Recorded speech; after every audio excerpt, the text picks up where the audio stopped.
Greetings, guys. My name is Andy Anderson, and I am excited. I may not look excited, but I am. I get to do something.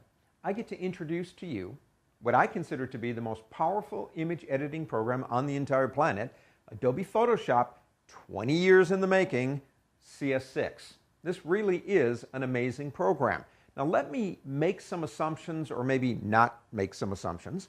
Number one, I've been using the program for 20 years. I can't assume you've been using the program for 20 years. You may have been using it for a few years, but it is quite possible that this is your first experience with Photoshop, and it's beginning with CS6. So we are going to hit essentials in this program, but understand something. Adobe Photoshop 6 is a major upgrade. There are over 65 new and/or improved features within this program. Now check this out. Look at the interface to this program. The interface to this program is completely different. You say, oh, well, they changed my interface and I don't like them anymore. Adobe is doing something here. They're not doing this to make us angry. You know, you get comfortable with one thing and then they seem to change it.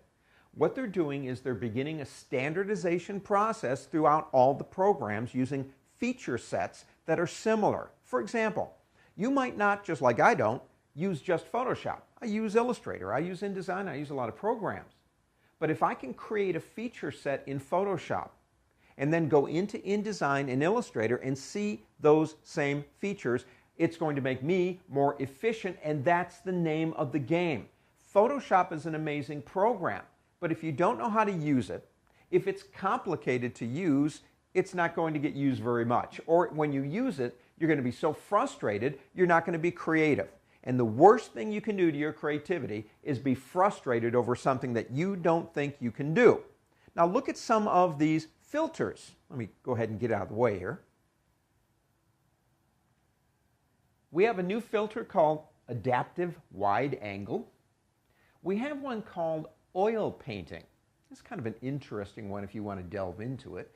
Basically what it allows you to do is it allows you to take a photograph and begin making it look more like it's a painting. Kind of an interesting feature.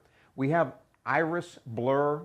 Another feature that I think is kind of cool is called tilt shift, which basically allows you to do indiscriminate focusing and shifting of the image in very almost photographic ways, as if you were still behind the camera.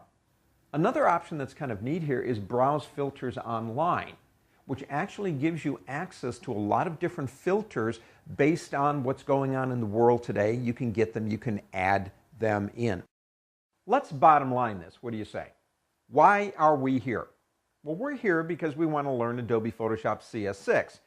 But why? Because they came up with a new version. Why did they do that? What was wrong with the old one? New versions evolve and come onto the scene because new technologies become available that make our lives easier. The goal of Adobe, in my opinion, is to reduce complexity and at the same time increase creativity. And they do that by standardization. There's a lot of things going on in this program that do one specific thing: increase our creativity. That's why we are here. And that's what we are going to learn in this lesson series. We're going to learn how to be creative by what? Controlling this program. So I'm about ready to start. What about you?